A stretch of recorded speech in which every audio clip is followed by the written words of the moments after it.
All of you are from consulting background. All three are from BCG. Coincidentally, I didn't know before I called you here.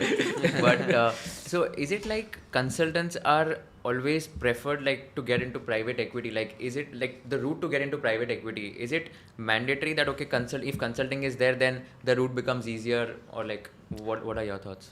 No, I won't say that, but you guys should add as well from your firms how you see it. But at Kedara, for example, it's been an evolution. I would say like 3-4 years back, it was largely bankers who were coming. Actually, 2000 mid 2010s, right? A lot of bankers were coming in. But I think recently, what seen is the quality of talent at consulting firms and just the sheer number is so high. So for example, when we go out to recruit, let's say pre-MBAs or post-MBAs, we have a wider pool across bankers and consultants, right? And just by the sheer numbers of consultants which are out there, you'll find more people like consultants. But we have former bankers at our firms as well. But I don't know how it's at No, Blackstone or I think completely, just adding to his answer, what he's saying is completely right. It's just what we have observed is when we start recruiting for the analyst associate role, generally it's a pre-MBA role. And a lot of the good investment banks hire folks who have already done their MBA in India. So what do you mean by pre-MBA role exactly? So it's basically, I think most at least PE firms in Bombay I've seen is they hire you, they have a wider set of analyst associates that they hire for a 2 to 3 year role, and then basically that's a pyramid, right? They don't need 10 people every layer. So I think then some go for an MBA, some come back, some shift to another fund or another career or something, some go for a startup, or some will go to industries. But basically, they cultivate the entrepreneurial spirit, and these 2 years are great to learn everything from finance to running a portfolio, operations, the wider aspect, because all PE shops are small. So while these 10 analyst associates get trained very well, but I think the next step for them organically often ends up being an MBA, and especially when the role was designed like 10-15 years back in India. Things have changed significantly now. But coming back to the point, normally analyst associates in the traditional global PE shops or the domestic PE shops are not post MBA ones. Uh, Vis-a-vis in India, most investment banks hired from the IMABCs of the world. So I think that was the first gap. And consultants started hiring pre-MBA before the investment banks did. So I think just the pool itself became wider. And I think when we look out, I think it's a thing in the where we want diversity, we want a mix of consultants and bankers, but it's just that the pool that we shortlist from, that is more consultant heavy. Yeah. Because So right out of undergrad, you will see that there are, at least out of undergrad, there are not many front-end IB roles in India. So that also limits the pool of candidates that you can look at. So it's Right. just the volume of consultants, it's way more. Right. Yeah, and I think you will know, like banks in India, at least the bulge bracket, most of them don't go campus. They either go post MBA or CAs. I've not seen either IITs or DU, etc. People going into JP Morgan, Morgan Stanley, those kind of firms. I've not seen anyone. No front end, like Yeah. hardly any front end roles at undergrad level. I think we won't mind hiring from the traditional global services role as well, where you get a mix of more mid-end and then a few months of front-end exposure as well. But we would love to hire from that role as Yeah. well, because you do learn a lot. I don't think there's a significant difference in, at least in terms of your learning for your hard skills of corporate finance, financial Yeah. modeling, all of that.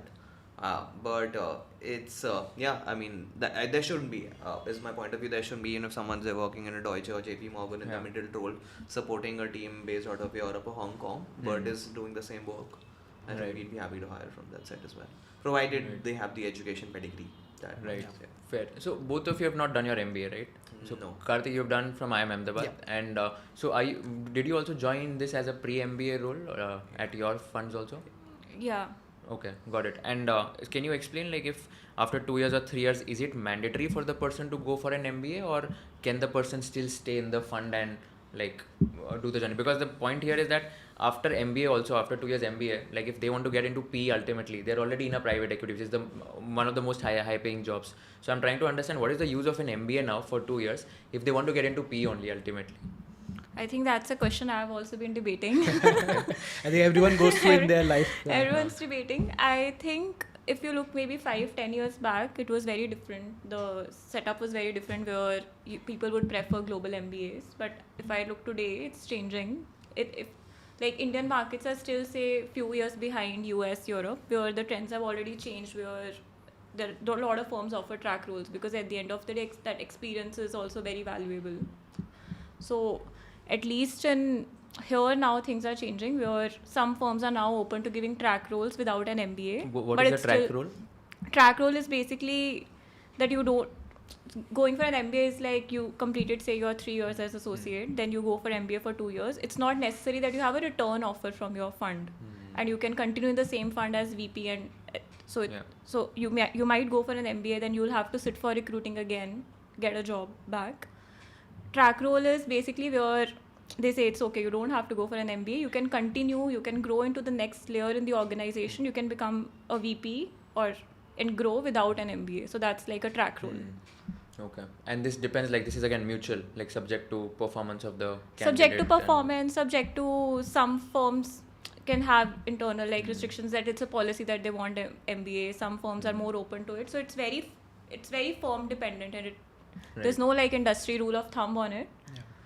So- Got it. Yeah, I think over here, what I would add to what you completely agree that times have changed. Earlier, there was a very big arbitrage in terms of what you could earn in the US versus what you earn in India. So back in early 2000s, at least for every engineer, it made sense to do your engineering, go to America, work in the Amazons and the Googles of the world, and there's a 8 to 10x of salary delta. But I think now in the last 2 decades, lot of good corporate jobs have come. I mean, you see in the mindset in our families also, right?